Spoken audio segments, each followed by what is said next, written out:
สบายนิดพี่น้องเดี๋ยวมื้อนี้สักพักพาพี่น้องมาเฮ็ดขนมโครกกับพี่น้องเนาะส่วนผสมก็มีแป้งข้าวเจ้ามีแป้งข้าวเหนียวแล้วก็มีน้ำตาลมีน้ำมันหมูมีกะทิพี่น้องแล้วก็มีผักบัวมะเขืองอก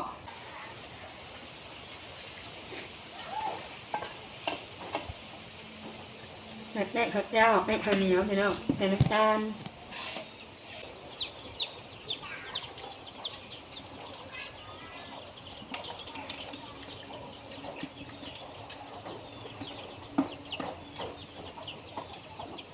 เอาน้ำผสมเลยนะพี่น้อง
น้ำมีซุกเลยนะพี่น้องเนาะ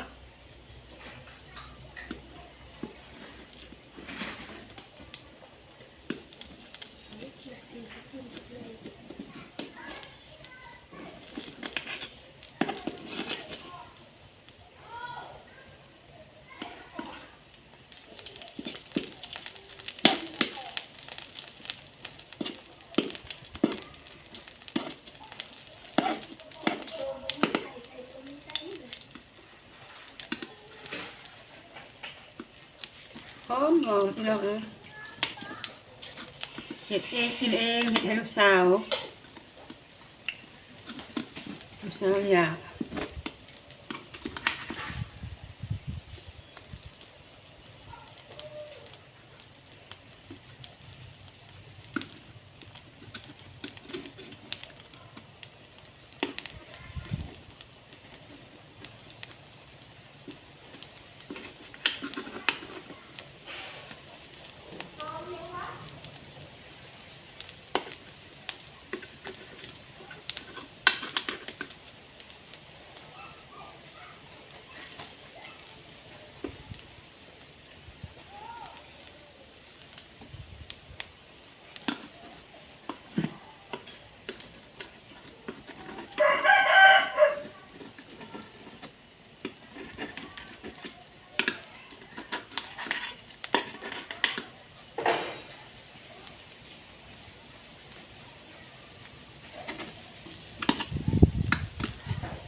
ในนี้ยังเนาะ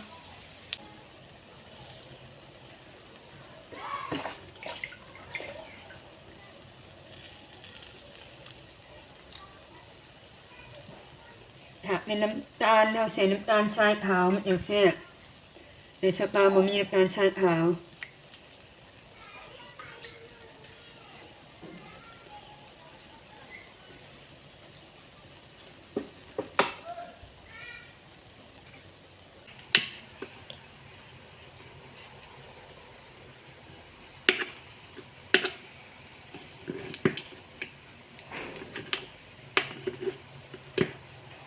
สุกเลยหล่อเรียบร้อย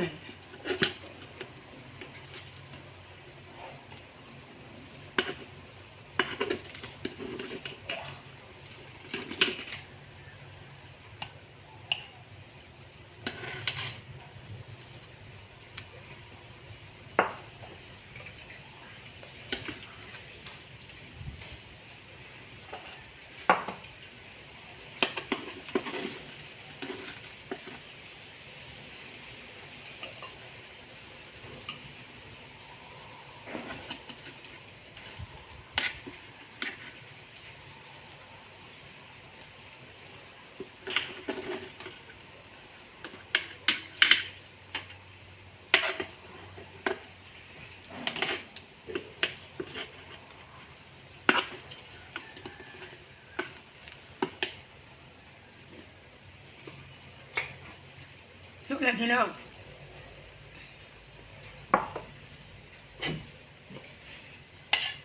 หอมหอม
ใส่นะพี่น้อง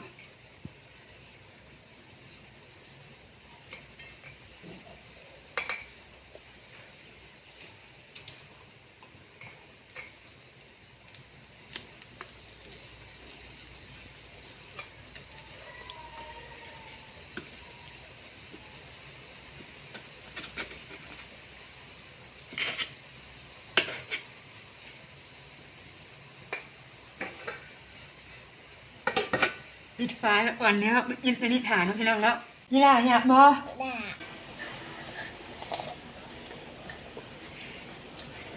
ผักหอมมันหอม ผ่อนว่าเราแซ่บบ่แซ่บ